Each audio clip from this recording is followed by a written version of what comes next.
তোমার কাছে বড় মোবাইল থাকে, ল্যাংটা বেটি ছেলেকে দেখে জেনা দেখে তুমি চক্ষু ঠান্ডা করো, তুমি কলিজা ঠান্ডা করো, এই দিয়ে তুমি দেখাতে চাচ্ছ যে আমি শিক্ষিত যুবক। তোমাকে তো আমি সেদিন বলে গেছি যে তুমি বড় মোবাইল আর কাছে রাখবা না কোনোদিন, বড় মোবাইলে পেশাব করে দিবা। বড় মোবাইল তোমাকে ধ্বংস করেছে, তোমার বাপকে ধ্বংস করেছে, তোমার মাকে ধ্বংস করেছে, তোমার বংশকে ধ্বংস করেছে। তুমি বড় মোবাইলে দিন রাত ল্যাংটা মেয়েকে দেখছো, কলিজা ঠান্ডা করছো, চক্ষু ঠান্ডা করছো, আর জান্নাত কিনতে চাচ্ছ। জান্নাতের মেয়ে পড়ে আছে, জান্নাতের মেয়ে অত সহজ নয়। এই মেয়ে, তোমাকে বলছি, তুমি একটা মেয়ে মানুষ, তোমার হাতে বড় মোবাইল কেন? তোমার ওই মোবাইলে ল্যাংটা মেয়ে নাচে কেন? তোমাকে খারাপ লাগে না? তোমার একটু শরম হয় না? তোমার একটু হায়া হয় না? তোমার একটু লজ্জাবোধ হয় না? তুমি কি করো? কই আমরা তো জাতির কাছে ভিক্ষে চেয়ে মাসে 24 লক্ষ টাকা মানুষকে বেতন দিই, তো বড় মোবাইল ব্যবহার করি না, করতেও পারি না, তো কই আমাদের তো প্রয়োজন হয় না। তুমি কি করো ওই মোবাইল দিয়ে? তোমার হাতে, তুমি মেয়ে মানুষ, তোমার হাতে মোবাইল কেন? ও দিয়ে তুমি কি করো? বলে আব্দুর রাজাক, সেই দিয়ে আমি বই পুস্তক ঠিক করি, অনলাইনে পড়ি। তুমি অনলাইনে শুধু পড়ো আর কিছু করো না? তুমি শয়তানকে চিনো? শয়তান আল্লাহকে বলছে। আল্লাহ যখন বললেন সর সর এখান থেকে সর, আমি যে বললাম যে তুই আদমকে মেনে নে, তো তুই বললি যে আমি মানতে পারবো না, আমি মাটির তৈরি নই, আমি আগুনের তৈরি, তো তোর অহংকার বেশি হয়েছে, সর সর সর। তখন শয়তান বলছে আল্লাহ, তোমার মর্যাদার কসম, তোমার সম্মানের কসম, তোমার ইজ্জতের কসম, মানুষকে আমি ভ্রান্ত করবই করব। আমি শয়তান একাই জাহান্নামে যাব না, আদমের ছেলে মেয়েকে নিয়েই যাব, ওদের দেখে ছেড়ে দেবো কি করে ও জান্নাতে যেতে পারে আমাকে বাদ দিয়ে। এই কথা যখন শয়তান বলল, তখন আল্লাহ বলছেন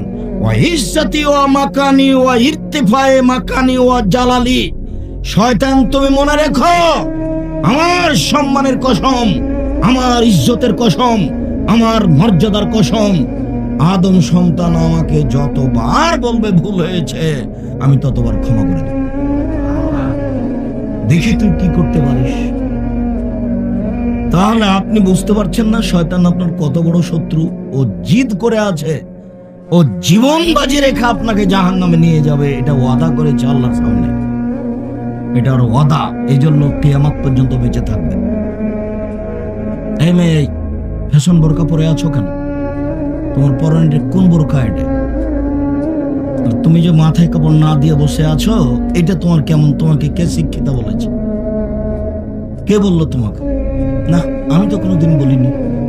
দেখো, জাতির ক্ষতি করে, মানুষের ক্ষতি করে, জনগণকে জাহান্নামে ঠেলে দিয়ে নিজেকে শিক্ষিত মনে করো না। নিজেকে গুটিয়ে রাখো। জীবন অল্প দিনের, বেশি দিনের জীবন নয়। এইভাবে হাট বাজারে যায় না, প্রয়োজন নেই। কই আমরা তো কোনোদিন হাট বাজারে যাই না, আমাদের তো চলছে, তো আমরা তো বেঁচে আছি। কোনো দিন নয়, একদিনও নয়, এক সন্ধ্যার জন্য নয়, 1 মিনিটের জন্য নয়, তো কই আমরা তো বেঁচে আছি। তোমার হাটে বাজারে যাওয়ার লাগে কেন? ঢং ঢং করে চলে যাচ্ছ হাটে বাজারে। তোমার বাপ নেই, তোমার ভাই নেই, তোমার স্বামী নেই, তোমার দেবর ভাসুর নেই, সব কি মরে গেছে? তুমি কি বিপদে পড়ে গেছো? তোমার একটা আত্মমর্যাদা থাকার দরকার। তোমার বাপের একটা আত্মমর্যাদা আছে, যেটা তুমি রক্ষা করবে। তোমার স্বামীর একটা আত্মমর্যাদা আছে, সেটা তুমি রক্ষা করবে। শোনো, মধ্যখানে তোমাকে বলছে দুটো কথা। সম্মানিত দিনী বোন, আপনাকে বলছে একটু দুটো কথা খেয়াল করেন তো। গল্প করছেন নাকি? আপনাকে গল্প করতে নিষেধ করলাম। একজন যদি আপনার গায়ের উপর দিয়ে এইদিকে চলে যায়, তবু আপনি মুখ খুলবেন না। গায়ের উপর দিয়ে চড়ে চলে গেছে, আপনি মুখ খুলবেন না। মুখ বন্ধ করেন। আমি নির্বাচন করতে আসিনি, আমি ভোট চাইতে আসিনি। আপনার স্বভাব ভালো নয় এই কথাটা বলতে এসেছি। আপনার গায়ের উপরে দাঁড় চলে যাক, আপনি কথা বলবেন না, মুখ খুলবেন না।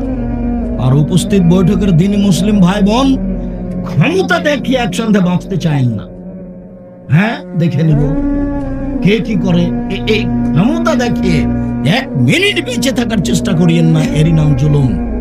দাঙ্গাবাজি করে ক্ষমতা দেখিয়ে দলীয় দাপট দেখিয়ে মানুষের জমি দখল করিয়েন না, মানুষকে জেল হাজতে দিয়েন না, দোকানে বসে মানুষের বিরুদ্ধে আড্ডা পিটিয়েন না, মানুষের বদনাম করিয়েন না, সুদ ঘুষ খেয়ে অর্থ সম্পদ তৈরি করে অহংকার করিয়েন না, দাঙ্গাবাজি করে ক্ষমতা দেখিয়ে আত্ম অহংকার করে 1 মিনিট বাঁচার চেষ্টা করিয়েন না। মাটির মানুষ নরম হয়ে যান। প্রতিবেশী যা বলেছে উত্তর দিবেন না, প্রতিপক্ষ যা বলেছে উত্তর দিবেন না, সময় শেষ হয়ে গেছে।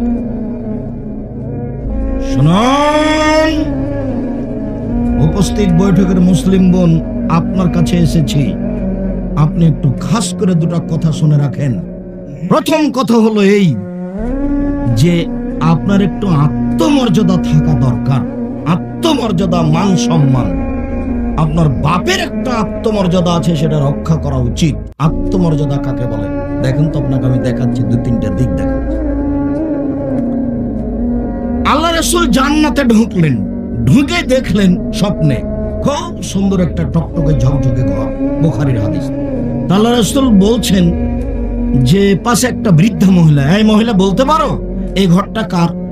তখন মহিলা বলছে, জি এটা উমারের ঘর। তখন আল্লাহ রাসূল বলছেন, আমার মনটা চাইলো যে আমি একটু ঘরটার ভিতরে ঢুকে দেখি, বাহির যদি এত সুন্দর হয় ভিতরই বা কেমন, দেখার আমার স্বাদ হলো। কিন্তু মনে পড়লো উমারের আত্মমর্যাদার কথা, উমার খুব বড় মানুষ, তার ঘরে ঢোকা যাবে না, তাই আমি ঢুকলাম না। সকালে উমারের সাথে দেখা হয়ে গেল, উমার আমি জান্নাতে ঘোরার সময় দেখলাম তোমার একটা ঘর, আমার মনটা চাইলো তোমার ঘরে ঢুকি, কিন্তু তোমার আত্মমর্যাদাকে হিসাব করে আমি ঢুকতে পারিনি। উমার তখন বলছেন, আপনি আমার আত্মমর্যাদাকে খেয়াল করেন? এই বলে তিনি কাঁদতে লাগলেন। আপনার কাছে চলে আসলাম, একবার তোমার সাথে মিলে আছে। আবু বকর সিদ্দিক রাদিয়াল্লাহু আনহু মেয়ে আসমা, আসমা গরিব মানুষ, তার স্বামী ও মাঠে কিছু খেজুরের গাছ লাগিয়েছিল, তো খেজুরের আটি বোঝাকে মাথায় করে আসমা বাড়ি চলে যাচ্ছে। তো রাস্তায় আল্লাহ রাসূলের দেখা, তো আল্লাহ রাসূল বলছেন, আসমা তুমি উঠে চলে আসো, আমার উটের উপরে উঠো। তখন আসমা বলছেন, আমি লজ্জা করলাম না, আমার স্বামী জুবাইরের একটা আত্মমর্যাদা আছে, আমি আল্লাহ রাসূলের উটের পিছনে উঠবো না, না, আমার স্বামীর আত্মমর্যাদার ক্ষতি হবে, আমি উঠলাম না, বাড়ি চলে আসলাম। আমি বললাম, জুবাইর একটা কথা শোনো। কি?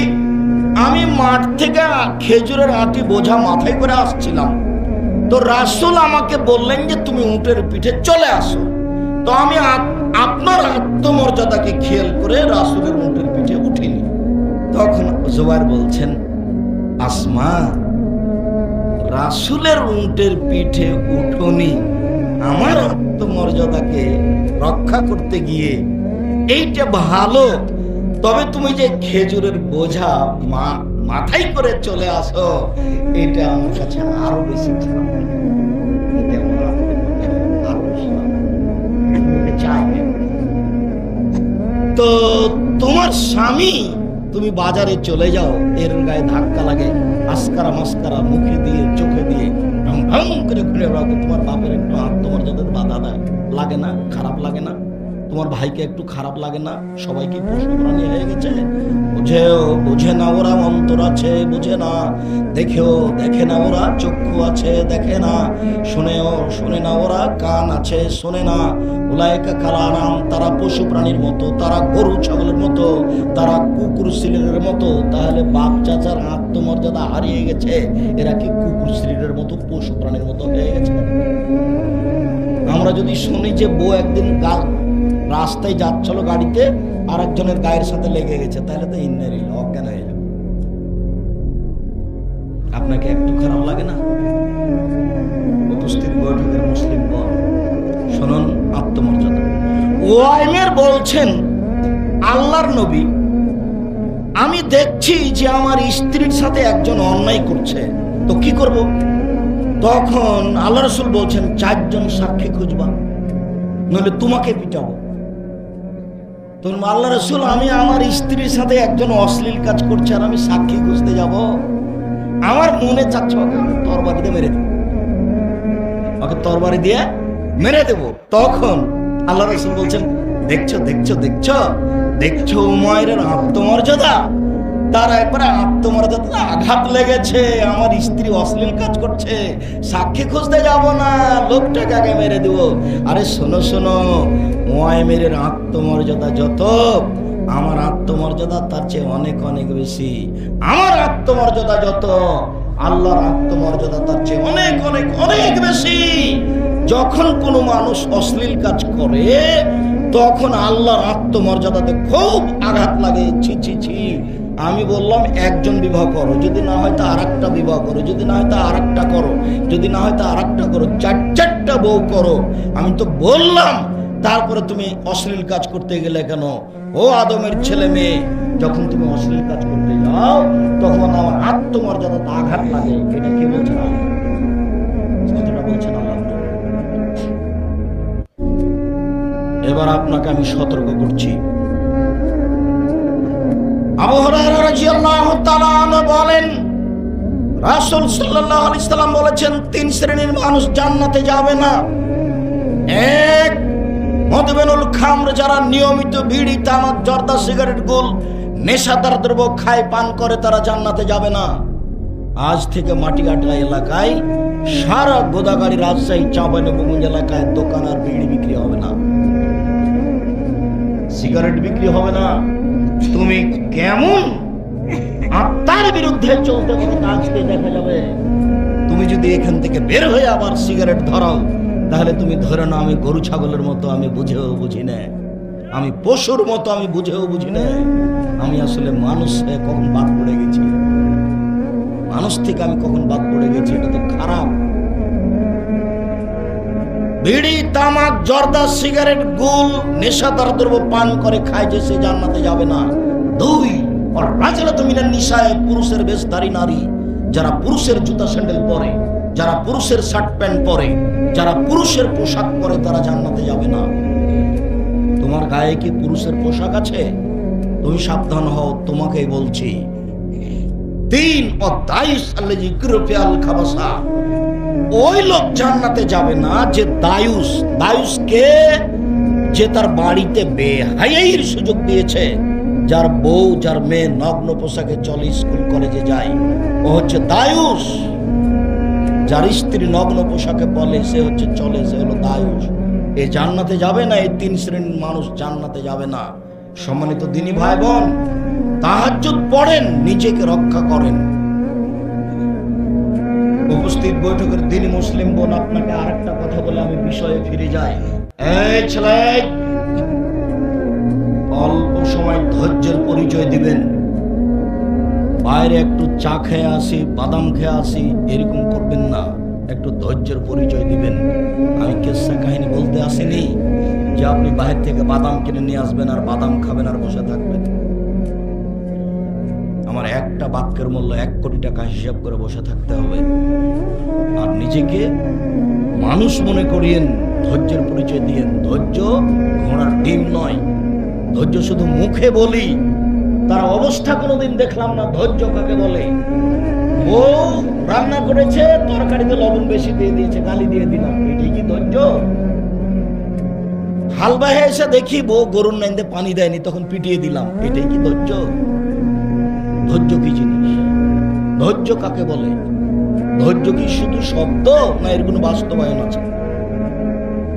তুমি, আমি কথা বলছি, তুমি ওই বাইরে হেঁটে গিয়ে চা খেতে যাচ্ছ, এটা কোন ধৈর্য? এটা কোন ধৈর্য? ধৈর্যের পরিচয় দিতে হবে একটু, যে ধৈর্যটা জিনিস যেটা মানুষ বাস্তবায়ন করতে পারে, পশু পারে না।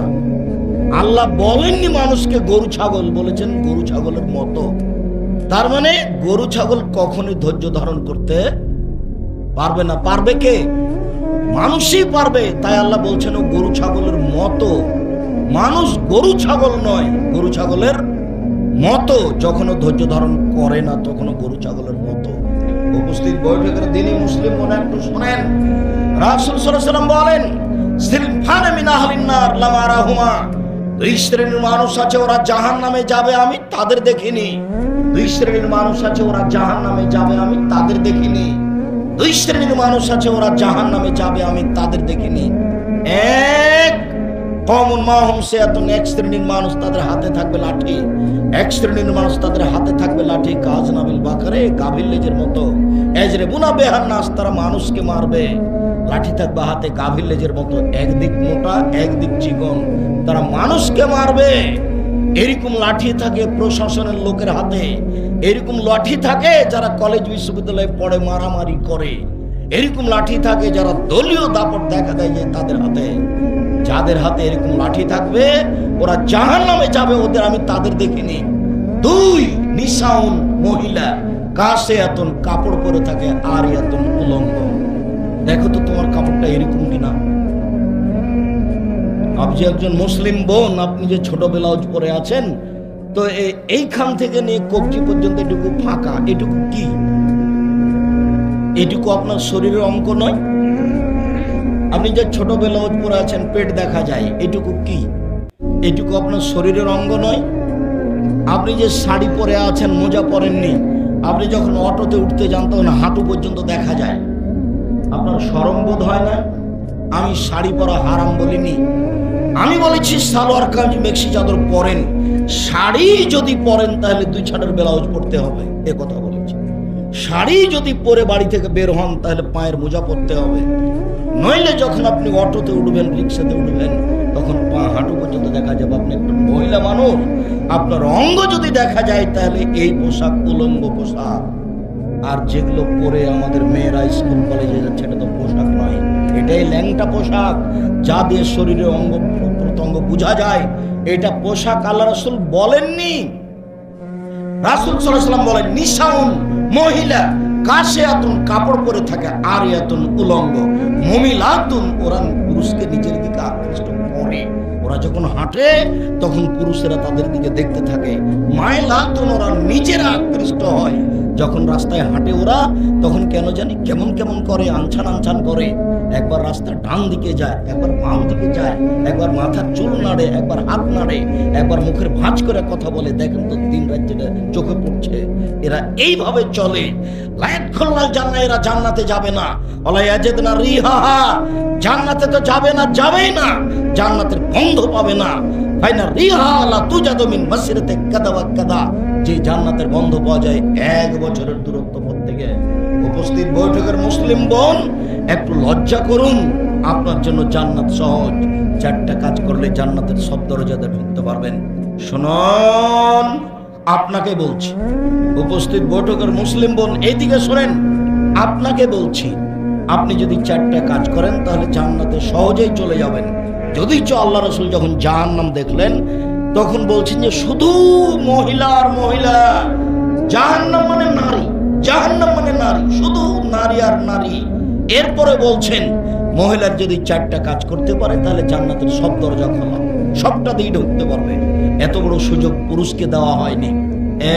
1, সালাত খামসাহা, 5 ওয়াক্ত সালাত আদায় করলো। 2, সমাজ সাহারাহা, রমজান মাসের সিয়াম পালন করলো, রোজা থাকলো। 3, আতাত বালাহা, স্বামীকে মেনে চললো। 4, আহসানাত ফারজাহা, জেনায় লিপ্ত হলো না। এই 4টা কাজ করেনি, যে এই 4টা কাজের হেফাজত করেছে, যে তার জন্য জান্নাতের সব দরজা খোলা। 1, 5 ওয়াক্ত সালাত। 2, রমজান মাসের রোজা। 3, স্বামীকে মেনে চলা। শুনুন, আপনার স্বামীর মুখ খারাপ, এ কথাই ঠিক। আপনার স্বামী আপনাকে গালি দেয়, এ কথাই ঠিক। আপনার স্বামী আপনাকে মারে, এ কথাই ঠিক। এরপরেও আমি আব্দুর রাজ্জাক বিন ইউসুফ আপনাকে আমি অনুরোধ করছি, এই স্বামীকে মেনে চলেন, ভালো। এই স্বামীকে বাদ দিয়ে আপনি আরেকটা সংসার করবেন, সেটা ভালো হবে। এটা কি করে আপনি বুঝলেন? গালি দেখ, মুখটা বন্ধ রাখেন, আপনি মারুক, তবু আপনি ধৈর্য ধারণ করেন। আপনি এই সংসার ত্যাগ করিয়েন না। আর এই যে মাস মাস সপ্তাহ সপ্তাহ কথা বলেন না, 1 গ্লাস পানি চাইলে পানি নিয়ে এসে ঠেক করে সামনে রেখে চলে যান। এইভাবে তো আপনার ইবাদত কবুল হবে না। তিতা লাগুক মিঠা লাগুক, তাকে মেনেই চলতে হবে, জান্নাত সহ। আমি বলিনি এই কথা, মুহাম্মদ সাল্লাল্লাহু আলাইহি ওয়াসাল্লাম বলেছেন, আমার এটা ব্যক্তিগত কথা। 4, জেনা, কথার কথা আব্দুর রাজাক সাহেব, দুঃখিত, আপনাকে তো আমি বলতে পারছি না। আমার ছাত্রী জীবনে জেনা ঘটে গেছে, এখন কি করি? দুশ্চিন্তা ভোগ করিয়েন না, ক্ষমার জন্য আল্লাহর প্রতি ক্ষমা রয়েছেন। শোনো, তুমি যদি আজ থেকে জেনা বন্ধ করতে পারো, মোবাইলে যদি প্রেমের গল্প বন্ধ করতে পারো, আল্লাহ তাআলা বলছেন অনাহা নাফসা আনিল হাওয়া ফাইনাল জান্নাতা হিয়া আল মাওয়া।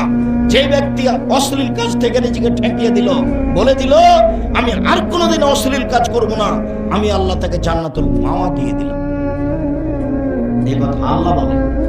আপনি আজ থেকে অশ্লীল কাজ বন্ধ করেন, জান্নাতের সব দরজা খোলা, আপনি চিন্তা করবেন না। আপনি একটু আল্লাহকে বলেন। আল্লাহ তাআলা বলছেন ইবনা আদম মা দাওতানি ওয়া রাজাওতানি গাফারতু লাকা আলা মা কানা ফিকা ওয়ালা উবালি। এ আদম ছেলে মেয়ে শোনো, আদমের ছেলে মেয়ে শোনো, তুমি যেভাবে ডাকো আমি সেভাবে থাকি, তুমি যেভাবে আশা পোষণ করো সেভাবে আমি পূর্ণ করে থাকি। আদমের ছেলে মেয়ে শোনো, তুমি যেভাবে ডাকো আমি সেভাবে থাকি, তুমি যেভাবে আশা পোষণ করো সেভাবে আমি পূর্ণ করে থাকি। তুমি ক্ষমা চাইলে আমি তোমাকে ক্ষমা করে দেব, আমি পরোয়া করি না তুমি কত বড় পাপী, আমি পরোয়া করি না তুমি কত বড় পাপী, আমি পরোয়া করি না তুমি কত বড় পাপী।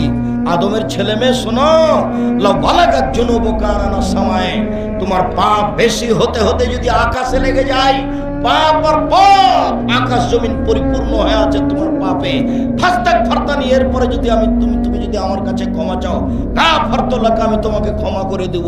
বলো উবালি, আমি পরোয়া করি না তুমি কত বড় পাপী, আমি পরোয়া করি না তুমি কত বড় পাপী, আমি পরোয়া করি না তুমি কত বড় পাপী। আদমের ছেলে মেয়ে শোনো, এই দুটা বাক্য আমি পৃথিবীতে বললাম। এই বিচারের মাঠে যখন তোমরা সবাই আসবে, তখন আমি আল্লাহ তোমাদের সামনে আবার আসব। আল্লাহ আপনার সামনে বিচারের মাঠে এসে বলবেন, আদম সন্তান শোনো, লা আতাইতানি বিকুরাবিল আরজি খাতায়া সুমা লাকিতানি লা তুশরিকু শাইআ লা আতাইতুকা বিকুরাবিহা মাগফিরা।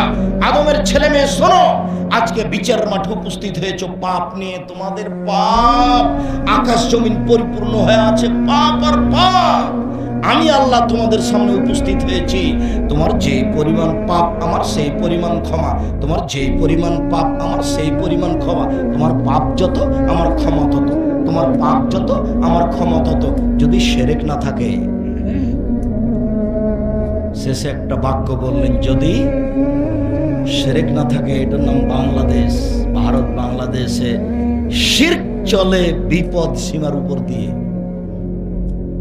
এদেশের স্কুল কলেজ শিক্ষা প্রতিষ্ঠান অফিস আদালত কোর্ট কাচারি শিরক দিয়ে ভরা, এদেশের বাড়ি ঘর শিরক দিয়ে ভরা।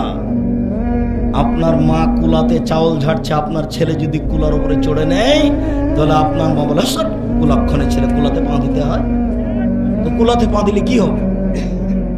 এটা বলতে পারে আপনার মা, এখন একটু শর্ত বিরক্ত করিস না, এটা বলতে পারে, কিন্তু বলছে যে কুলা থেকে পা দিতে হয়। কুলাতে পা দিলে কি হবে? পা দিয়ে কুলা ভেঙে ফেলে দেবে, তাতে কি আছে? এই কথা আপনার মা বলতে পারেন, আপনার স্ত্রী বলতে পারেন, শর্ত তোরা বিরক্ত করিস না কাজ করতে, এটা বলতে পারে। কিন্তু কেন বললো যে কুলাতে পা দিতে হয়? এই কথা কেন বললো? আখাতে চুলহাতে পা দিতে হয় কেন বললো? এই কথা ভাতের পাতিলে পা লেগে গেল, এটা কেমন হয়ে গেল? এটা কেন বললো? গরুকে লাথি মারা যায় কেন বললো? তুলসী গাছ তুলে ফেলা যায় না, এই কথা কেন বললো? হাত থেকে গিলাস পড়ে গেছে, কুটুম্ব আসতে পারে, এই কথা কেন বললো? ঘরের উপরে কাক কাক ডাকছে, কি জানি হতে পারে, বিপদ হতে পারে, আত্মীয় স্বজন আসতে পারে, এই কথা কেন বললো? ছেলের মেয়ের বাচ্চা হয়েছে, রাতে বের হবে এই বাচ্চার মা, তাই লোহা হাতে করে বের হতে হবে, দালি খুরপি কিছু বের হতে হবে হাতে করে, নইলে বাচ্চাকে চোরাচুরি পাখিতে ধরবে, এটা কেন বললো? অপবিত্র অবস্থায় বেগুনের গাছ থেকে বেগুন তুলে আনা যায় না, সিমের গাছ থেকে সিম ছিঁড়ে আনা যায় না। ফরজ গোসল করেনি, সেজন্য কিছু করতে পারে না। সব কিছু করতে পারে, ফরজ গোসল না করে পারে না নামাজ পড়তে, পারে না কোরআন তেলাওয়াত করতে, গোসল করতে না পারলে তায়াম্মুম করে করবে। কিন্তু করা যাবে না, এই কথা বললো কেন? আরো তো আছে শিরকের কোনো শেষ নাই। এদেশের মাটিতে শিক্ষা প্রতিষ্ঠান অফিস আদালত শিরক দিয়ে ডুবে আছে। আদম সন্তান শোনা রেখো, আজ বিচারের মাঠে যদি তোমাদের পাপ থাকে, আকাশ জমিন পরিমাণ পাপ, আমি আল্লাহ ওই পরিমাণ ক্ষমা নিয়ে এসেছি। তোমার পাপ যত আমার ক্ষমা তত, তোমার পাপ যত আমার ক্ষমা তত, তোমার পাপ যত আমার ক্ষমা তত, যদি শিরক না থাকে। শিরক খুব বিপজ্জনক বস্তু, খুব বিপজ্জনক জিনিস হলো শিরক। আল্লাহর সাথে শিরক করলে আল্লাহর মানের হানি হয়। সম্মানিত দিনী ভাই বোন, বলছিলাম উপস্থিত দিনী বৈঠকের মুসলিম বোন, আপনার কাছ থেকে চলে আসলাম আর আপনাকে একটু বলছি, একটু স্বভাবটা পরিবর্তন করেন। শান্তি তৃপ্তি স্ত্রীর কাছে আছে। স্বর্ণ দিয়ে যদি ঘর বানান, মখমল চাদর যদি বিছানা সাজান, এরপরে যদি স্ত্রী না থাকে তাহলে শান্তি তৃপ্তি নেই। ভাত খেলে শান্তি তৃপ্তি নেই, শান্তি তৃপ্তি আছে স্ত্রীর বউয়ের কাছে। শুনুন, মিষ্টি খেলেও শান্তি তৃপ্তি হবে না, শান্তি তৃপ্তি আছে স্ত্রীর কাছে। সব শান্তি তৃপ্তি আল্লাহ স্ত্রীর কাছে রেখে দিয়েছেন, তো তাকে মারেন কি করে, তাকে গালি দেন কি করে, মুখ খারাপ করেন কি করে? কেন বললেন যে তোর বাপের বাড়ি যাবো না?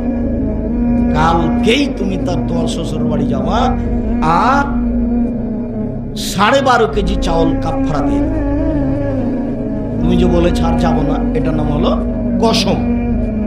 তোর বাপের বাড়ি আর যাব না, এটার নাম কি? কসম। এখন কি করতে হবে? আজকে যেতে হবে। তো গিয়ে কিভাবে যাব? 1.25 কেজি করে চাউল দিবে 10 জন ফকিরকে, তাহলে কত করে হলো? 12.5 কেজি হলো না? 10 জন ফকিরকে কত করে দিতে হবে? 1.25 কেজি করে চাউল, তাহলে কতটি হলো? 12.5 কেজি চাউল ফকিরকে দিয়ে আজকে শ্বশুর বাড়ি যেতে হবে। আর শ্বশুর বাড়ি যাবো না এরকম রাগ করবেন না। জামাইরা রাগ করে বিবাহের সময়, বলে এইটা হবে না, এইটা হবে না, ঠ্যাং উল্টে দিয়েছে বেকু। আজকে তোমার শ্বশুর বিপদে পড়েছে, আজকে তুমি সহযোগিতা করো, এত ঢং কেন? এরকম স্বভাব কেন? এসব স্বভাব আমাকে খুব ঘৃণা লাগে, খারাপ লাগে। আপনি কেন করবেন?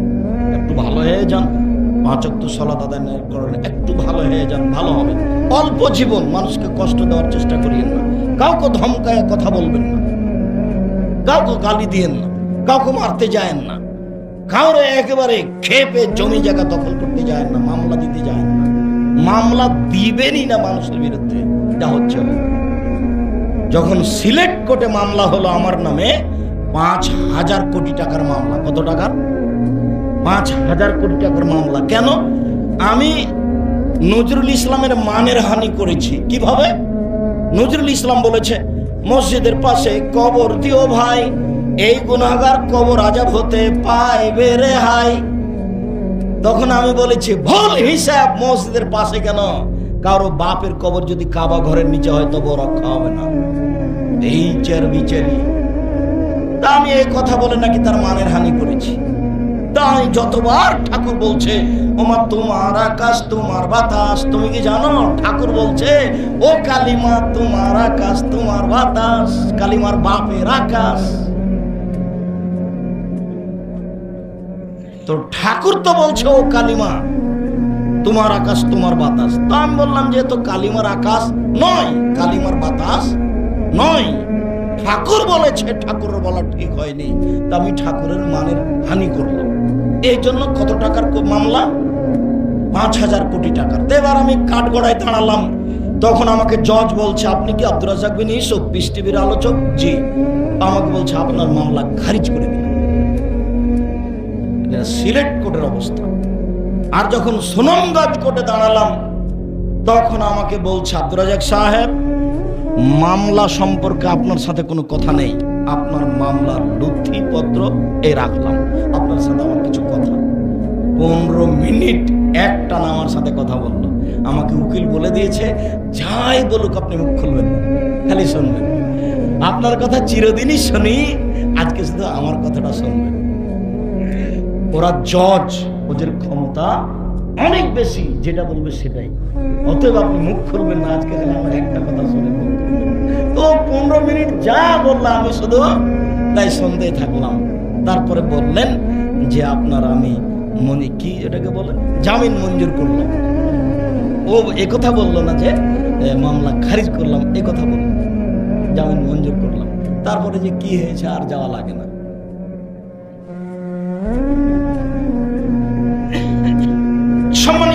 ভাই বোন, বলছিলাম মানুষের মান সম্মানে কোনোদিন যাবেন না আঘাত করতে, তার নাম জুলুম। বিচারের মাঠে বিচার দেরি হয়ে যাবে। একজন মুরব্বী মানুষকে যদি ধমকে বলেন জান এখান থেকে, কেন এসছেন এখানে, তাহলে তার মান সম্মানের হানি হলো। এটা হলো মানুষের মান সম্মানের হানি, এটা জুলুম।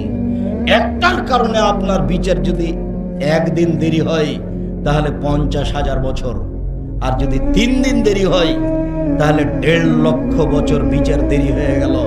জানি না আপনার বিচারের মাঠ কত কঠিন হবে। আর যারাই জালেম তাদের বিচার দেরিতে হবে। যারা যাকাত দেয় না তারা ফকিরের মাল মেরে খায়, যারা ওষুধ যাকাত দেয় না তারা কার টাকা মেরে খায়? ফকিরের। ওরাও জালেম, ওদের বিচার দেরিতে হবে। আল্লাহ রাসূল বলছেন হাত্তা ইউজাবানান নাস, যতক্ষণ পর্যন্ত মানুষের বিচার না হচ্ছে ততক্ষণ পর্যন্ত আপনার এই অবস্থা চলবে। আপনি অপেক্ষা করুন, আপনার বিচার লেট হয়ে গেছে। একদিন লেট হলে 50,000 বছর, যদি 3 দিন লেট হয় 1.5 লক্ষ বছর। আর ভালো মানুষের বিচারের সময়সীমা কতটুকু? ভালো মানুষের বিচারের সময় কতটুকু? 1 ওয়াক্ত সালাত আদায়ের সময়। 1 ওয়াক্ত সালাত আদায়ের সমান ভালো মানুষের বিচার কতক্ষণ হবে? 1 ওয়াক্ত সালাত আদায় করতে কত সময় লাগে? অনুমান 5 থেকে 7 মিনিট, 10 মিনিট। ভালো মানুষের বিচারের সময়সীমা এইটুকু। ভালো মানুষ হওয়ার জন্য জীবন বাজি রেখে চেষ্টা করতে হবে যে কোনো মূল্যে। বিচারের সময় কতটুকু হবে? 7 থেকে 10 মিনিট, 5 থেকে 7 মিনিট, 7 থেকে 10 মিনিট। ভালো মানুষের বিচারেই একটু লেট হয়ে গেলে 50,000 বছর, 3 দিন লেট হয়ে গেলে 1.5 লক্ষ বছর। বিচারের মাঠ বড় জটিল, বিচারের মাঠ বড় হালকা। ভালো মানুষের কবরের শুয়ে থাকার সময়সীমা কতটুকু? বাসর রাতের সমান। 50,000 বছর আগে যে মারা গেছে ও যদি ভালো হয় তো কিয়ামতের মাঠে যখন উঠবে তখন বলবে আরে এই তো রাত 3টার সময় ঘুমালাম স্ত্রীর সাথে কথা বলে, ঘুমাতে ঘুমাতে উঠাতে হচ্ছে কেন? আল্লাহ রাসূল বলছেন লাইকে জোহা ইল্লা হাবা আলী ইলাইহি নাম কানামাতিল আরশে। উত্তর সুন্দর হয়ে গেছে, কবরে তোমার উত্তর সুন্দর হয়ে গেছে। তুমি ঘুমিয়ে যাও বাসর রাতের ঘুমানোর মতো। তুমি ঘুমিয়ে যাও বাসর রাতের ঘুমানোর মতো। যাকে কেউ উঠাবে না নিজের মানুষ ছাড়া, যাকে কেউ উঠাবে না প্রিয় মানুষ ছাড়া। এই কথা মুহাম্মদ সাল্লাল্লাহু আলাইহি সাল্লাম বলেন। শুনুন, বাসর রাতে 10টা পর্যন্ত গল্প হলো, 11টা পর্যন্ত। তারপরে মা বাসর ঘর সাজিয়েছে, ভাবি নয়, চাচাতো বোন নয়, মা খালা ফুফু বাসর ঘর সাজিয়েছে। ঢুকলাম, দেখি সুন্দরী মেয়ে টকটকে ঝকঝকে হয়ে বসে আছে। প্রথম কাজ মাথায় হাত দিয়ে দোয়া পড়তে হবে। দ্বিতীয় কাজ 2 রাকাত সালাত আদায় করতে হবে। তৃতীয় কাজ দোয়া পড়ে দাম্পত্য জীবনে যেতে হবে। স্ত্রী আপনার, এই কথা ঠিক, তবে আপনার অধিকার নাই অধিকার মুহাম্মদ সাল্লাল্লাহু আলাইহি সাল্লামের। দোয়া পড়তে হবে বিসমিল্লাহ আল্লাহুম্মা জান্নিবনা শায়তান ওয়া জান্নিবি শায়তান মা রাযাকতানা। এরপরে মিলন, এরপরে কিছুক্ষণ কথা বলতে বলতে রাত 3টা বেজে গেল। ঘুমিয়ে গেলাম, 5টায় আজান হয়ে গেল। তাহলে 5টার সময় স্ত্রী বলছে চলো ঘুম থেকে উঠো, সালাত আদায় করতে হবে। তাহলে বাসর রাতে মোটামুটি কতটুকু ঘুমালো? 3টায় ঘুমিয়েছে, 5টায় আজান, তাহলে 2 ঘন্টা। আবার আপনারা বলিয়েন না যে বাসর রাতের সময়সীমা 2 ঘন্টা, নাহলে ওটা আবার বিপদ হয়ে যাবে। তার মানে একটা মোটামুটি সময়সীমা 1.5-2 ঘন্টা। তাহলে একটা ভালো মানুষের কবরের সময়সীমা কতটুকু? 1.5-2 ঘন্টা। এক কথা মুহাম্মদ সাল্লাল্লাহু আলাইহি সাল্লাম বলেছেন। অথচ লোকটা কবরে কতদিন থেকে আছে? 5,000 বছর থেকে। কতদিন থেকে আছে? 5,000 বছর থেকে। একটু ভালো মানুষ হওয়ার চেষ্টা করতে হবে, রাতে কান্নাকাটি করতে হবে, একেবারে কান্নায় লুটে পড়তে হবে। আল্লাহ তাআলা বলছেন ওয়া ইয়াখিরুনা